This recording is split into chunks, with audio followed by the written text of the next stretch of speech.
जब कोई भी महिला, कोई भी स्त्री या कोई लड़की विवाह से पूर्व वो अपनी ससुराल जाती है तो ये उम्मीद लगा करके जाती है कि वहाँ उसे अपने माँ और पिता जैसा प्रेम मिलेगा, और अपने पिता को भी वह छोड़ करके आती है, और अपने जो उसके होने वाले ससुर होते हैं या ससुर हैं वो भी उसके लिए पिता के समान होते हैं।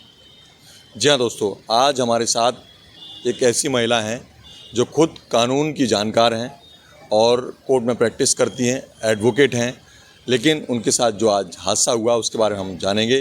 नमस्कार दोस्तों, मैं हूं सुरेंद्र सिंह, आप देख रहे हैं इंडिया रिपोर्टर 24।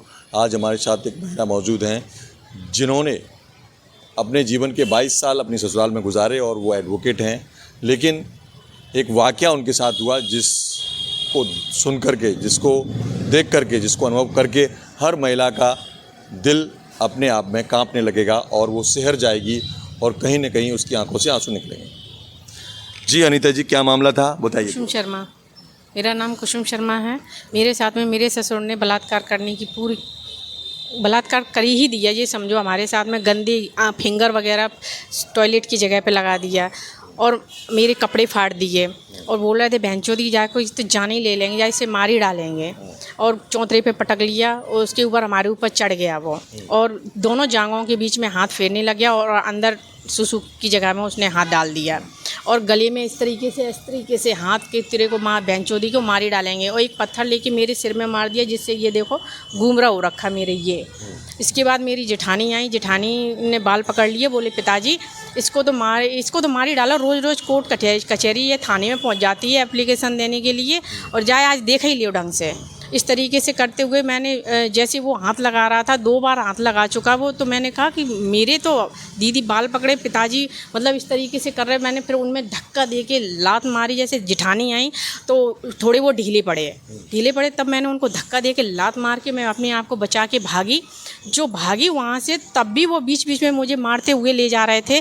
जो मैं घर के साइड में भागी तब मेरी बहन की लड़की आई, तब मैंने उनसे बोला कि तू मतलब क्या कर रही थी, आ नहीं पा रही थी, वीडियो नहीं बना पा रही थी, इसने देखो मेरे साथ में कैसा बलात्कार कर दिया क्या फिंगर वगैरह लगा दिए। तो वो कोशिश तो उन्होंने पूरी कर ली, वो तो मैं अपने आप में ज़बरदस्त थी, जो मैंने धक्का दे के उनको लात मार के मैं निकल आई। आप डटी रही मतलब। और जो आपकी जेठानी थी वो आपकी बहन भी है वो? जी।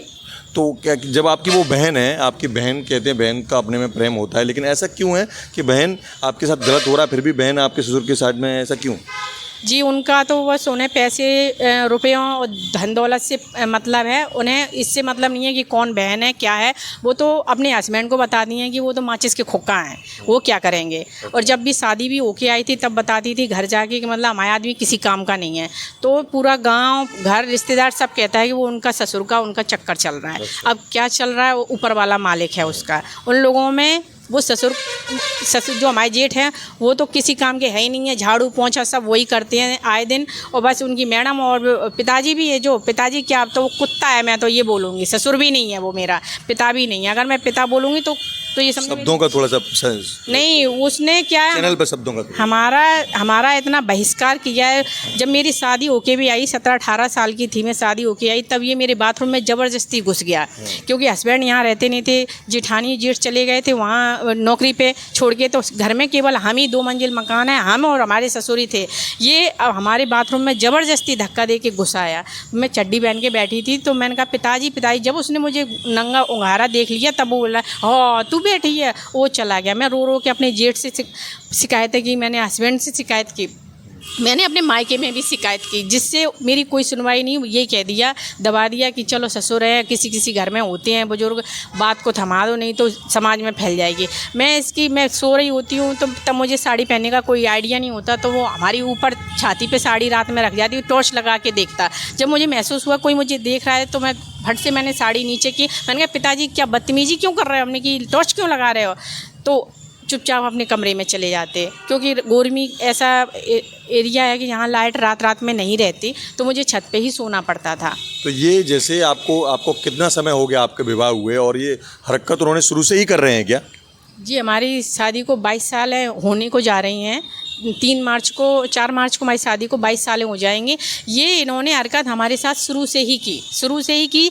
जब मेरे अत्याचार ज़्यादा हो गया तो मैंने अपने हस्बैंड को बोला कि या तो तुम अपनी औरत बना लो या अपने बाप की बना लो। तो हमारे हस्बैंड आए नौकरी से और थोड़ा झगड़ा भी हुआ, घर में विवाद हुआ। इसके बाद वो हमें नौकरी पे ले गए। उसके बाद मैं यहाँ बहुत कम आती थी, अपने हस्बैंड के साथ में ही रहती थी। नहीं, क्या आप क्या चाहती हैं आप? अब मैं ये चाहती हूँ मुझे न्याय मिले। मुझे ना तो थाने से कोई न्याय मिल रहा है, ना एसपी साहब के यहाँ से न्याय मिल रहा है, ना आईजी सर के यहाँ से भी न्याय नहीं मिल रहा है। मैं सभी जगह घूम के रो के सिर्फ पटक के मैं परेशान हो चुकी हूँ।